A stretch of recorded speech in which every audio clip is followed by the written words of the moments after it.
আসসালামু আলাইকুম এভরিওয়ান।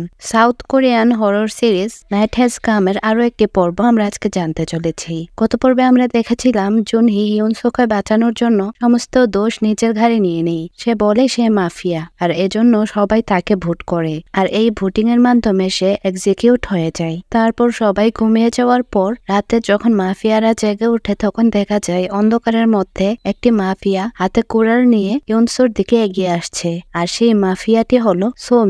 তারপরে এখানে ঘটনা ফ্ল্যাশব্যাকে যায় আর প্রথম রাতের সিন দেখানো হয়। সকলে ঘুমিয়ে যাওয়ার পর যারা মাফিয়া ছিল রাতে তারা জেগে ওঠে। এখানে সোমি আর দাবুম দুজনেই মাফিয়া। তারা সবাই চিন্তিত মুখে বসে রয়েছে। গেমসের রুল অনুযায়ী তাদেরকে কোনো একজন সিভিলিয়ানকে মেরে ফেলতে হবে। তারা কি করবে বুঝতে না পেরে সবাই চিন্তিত হয়ে বসেছিল। আর এর লাস্ট টাইম ছিল সকাল 6টা। সকাল 6টার মধ্যে তারা কাউকে মারতে পারেনি বলে তাদের মধ্যে থেকেই একজন মাফিয়াকে এক্সিকিউট করে দেওয়া হয়। আর এজন্যই প্রথম রাতে যে মারা গিয়েছিল সে মাফিয়া ছিল। সেই মাফিয়াটা এভাবেই মারা গিয়েছিল। অর্থাৎ যদি রাত 6টার মধ্যে তারা কোনো সিভিলিয়ানকে না হত্যা করে তাহলে তাদের মধ্যে থেকে একজনকে মেরে ফেলা হবে। তারপর সিন বর্তমানে চলে আসে আর আগের রাতে ইউনসুর জন্য জুনহির মৃত্যুতে সোমি অনেক রেগে যায় আর সেই রাগে সে ইউনসুকে মারতে যায়। তখন স্পিকারে একটা অ্যানাউন্সমেন্ট হয় আর সেখানে বলা হয় যে কোনো মাফিয়া চাইলে নিজের ইচ্ছা মতো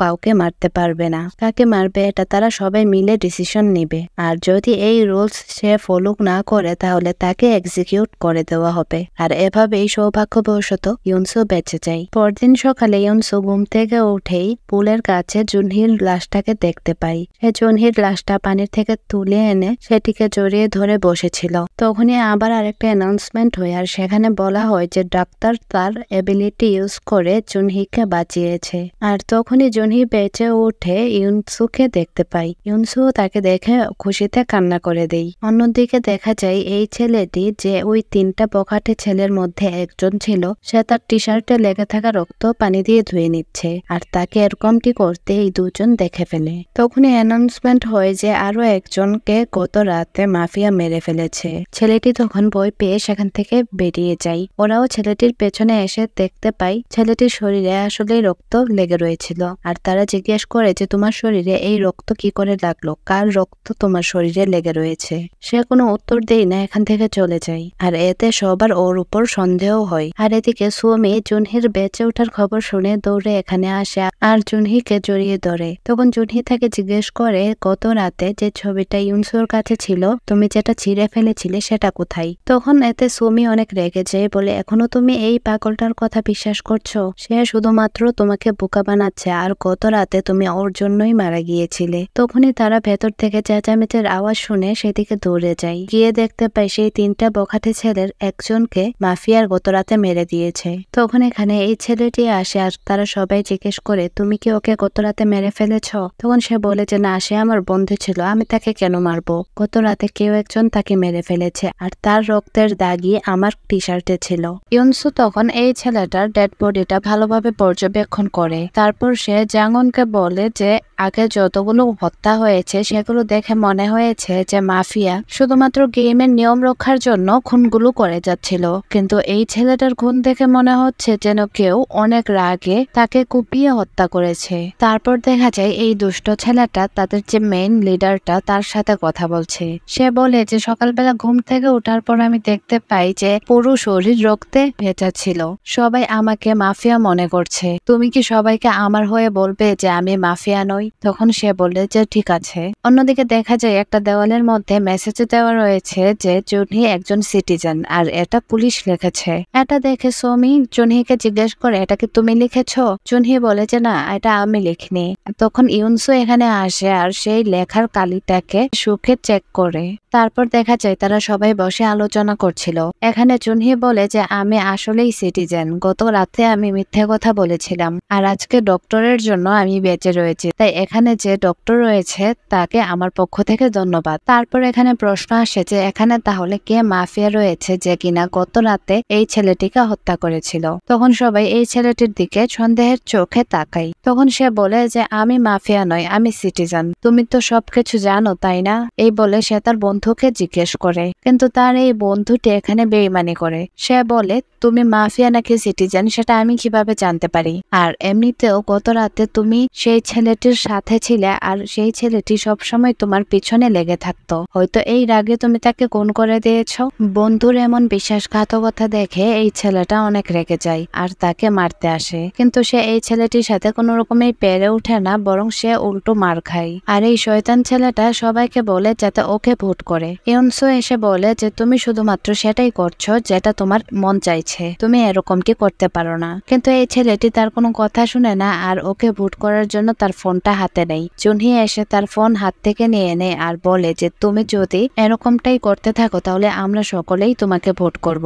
আর রাত 11টার আগ পর্যন্ত কেউ কাউকে ভোট করবে না, কেননা এখনো এই ছেলেটা সেই ছেলেকে মেরেছে কিনা সেই ব্যাপারটা তারা নিশ্চিত নয়। শুধুমাত্র এই একটা ছেলের সন্দেহের বশে তো তারা অন্য আরেকটা নির্দোষ প্রাণকে যেতে দিতে পারে না। সবাই চলে যাওয়ার সময় জুনহি সুমির সাথে কথা বলতে চায়। সে সুমিকে বলে যে আজকের পর থেকে ইউনসো বা অন্য কাউকে আমার জন্য দোষ দেবে না, যেমনটা তুমি গত রাতে করেছিলে। সুমি তখন বলে আমি তো শুধুমাত্র তোমাকে সাহায্য করতে চেয়েছিলাম। জুনহি বলে যে আমি তোমার কাছে কোনো সাহায্য চাইনি। সুমি এতে রেগে যায় আর জুনহিকে পেছন থেকে বলে যে সেই রাতে আমি শুধুমাত্র তোমার পক্ষে দাঁড়িয়েছিলাম, আর কেউ দাঁড়ায়নি। আর তুমি কি চাও আমি তোমাকে মাফিয়া হিসেবে ভাবি? জিনহা তখন বলে যে এটা তোমার ইচ্ছা, তুমি চাইলে ভাবতেই পারো। এই বলে সে চলে যায়। তারপর জুনহিরা সবাই বসেছিল, তখন জুনহি সেই ক্যামেরাওয়ালা মাফিয়া ছেলেটির ক্যামেরাটি খুঁজে পায়। আর সেই ক্যামেরাটা ইউনসোকে দেখালে সে অন্যান্য ফুটেজ চেক করে দেখে সকলের ফেস ঠিক সেভাবেই কাটা রয়েছে যেমনটা সেই ছবিতে ছিল। ইউনসো সেই ক্যামেরাটা নিয়ে যখন চেক করছিল তখন টেবিলের নিচে কোনো কিছু পড়ার আওয়াজ পায়। সে সেটি দেখতে গেলে তার মনে হয় যেন পাশে কোনো একটা আত্মা রয়েছে আর সে অনেক ভয় পেয়ে যায়। সেই আত্মাটাকে লক্ষ্য করে সেদিকে গেলে সে একটা চাবি খুঁজে পায়। আর তখনই একটা নোটিফিকেশন আসে আর সেখানে বলা হয় এই চাবি দ্বারা গেমের হোস্ট খুঁজে বের করার জন্য। অন্যদিকে এই ছেলেটা ভাবছিল যে কে হতে পারে সেই মাফিয়া যে তার বন্ধুকে হত্যা করেছে। তখন তার মনে পড়ে গত রাতে এই শয়তান ছেলেটা একা এক জায়গায় লুকিয়েছিল আর তাদেরকে তার সাথে লুকোতে দেয়নি, বরং তাদেরকে এখানে লুকোতে বলেছিল। আর তারা যে এখানে লুকিয়েছিল এই ব্যাপারটা শুধুমাত্র সে ছাড়া আর কেউই জানতো না। তাই তার সমস্ত সন্দেহ সেই শয়তান ছেলেটার উপর গিয়ে পড়ে। তখন সে দেখতে পায় এই ছেলেটি যে ক্যান্টিনটাতে থাকে সেই ক্যান্টিনটা তালা লাগিয়ে কোথাও একটা যাচ্ছে। সে ছেলেটাকে ফলো করলে দেখতে পায় সে একটা চেম্বার থেকে পলিথিন বের করে নিয়ে কোথাও যাচ্ছে। ছেলেটি চলে যাওয়ার পর সে এই চেম্বারটি খুললে এর মধ্যে একটা কুড়াল খুঁজে পায়। আর এখানে উল্লেখ্য বিষয় গত রাতে যে ছেলেটাকে মারা হয়েছিল তাকেও কিন্তু কুড়াল দ্বারা আঘাত করে মারা হয়েছিল। অন্যদিকে জুনহি, জাঙ্গন আর দাবং ইউনসোর কাছে এলে ইউনসো তাদেরকে সবটা খুলে বলে। তখন তারা বলে যে তাদের ফোনে হোস্ট খুঁজে বের করা এরকম কোনো SMS আসেনি, মানে এই SMS-টা শুধুমাত্র ইউনসোর জন্যই এসেছে। জাঙ্গন তখন বলে যে সেই SMS-টা আমাকে দেখাও তো। তখন সে বলে SMS-টা আসার পর সেটা অদৃশ্য হয়ে গেছে। তখন সেই SMS এর মধ্যে ছিল আমাদেরকে গেমের হোস্ট খুঁজে বের করতে হবে, চলো আমরা সবাইকে গিয়ে এই কথাটা বলি। তখন জাঙ্গন বলে গত রাতে সুইমিং পুলের ঘটনাটা কি ভুলে গেছো? সবাই তোমাকে মাফিয়া হিসেবে দাবি করছিল আর তুমি প্রায় এক্সিকিউট হয়ে যাচ্ছিলে। এই কথাটা যদি তুমি এখন সবাইকে গিয়ে বলো কেউ তোমার কথা বিশ্বাস তো করবেই না, বরং আবার তোমাকে মাফিয়া হিসেবে সন্দেহ করবে। তাই এখন এই কথাটা কাউকে বলার প্রয়োজন নেই, কথাটা আপাতত আমাদের মধ্যেই থাক। এই টিমের মধ্যে যে কাপল ছিল যার গার্লফ্রেন্ডকে মেরে ফেলা হয়েছিল সেই ছেলেটা বসে বসে তার গার্লফ্রেন্ডের ছবি দেখছিল আর কান্না করছিল। তখন সে দেখতে পায় শয়তান ছেলেটা সামনে দিয়ে যাচ্ছে আর পেছন থেকে এই ছেলেটা কুড়াল নিয়ে তার পিছু করছে। এটা দেখে সে খুব ভয় পেয়ে যায়। প্রথম শয়তান ছেলেটা ঢোকার পর তার হাতের পলিথিনটা এখানেই ফেলে দেয়। আর তারপর যখন দ্বিতীয় ছেলেটা ঢুকে সে ঢুকে কাউকেই দেখতে পায় না। তখনই আচমকা পিছন থেকে এই ছেলেটি তার উপর হামলা করে। মানে সে প্রথমে বুঝতে পেরেছিল কেউ একজন তাকে ফলো করছে আর সে চালাকি করে এখানে লুকিয়ে গিয়েছিল। তখন এই ছেলেটা তাকে বলে যে আমি দেখেছি তুমি এই কোরালটা লুকিয়ে রেখেছো, তার মানে গত রাতে আমাদের বন্ধুকে তুমিই হত্যা করেছো।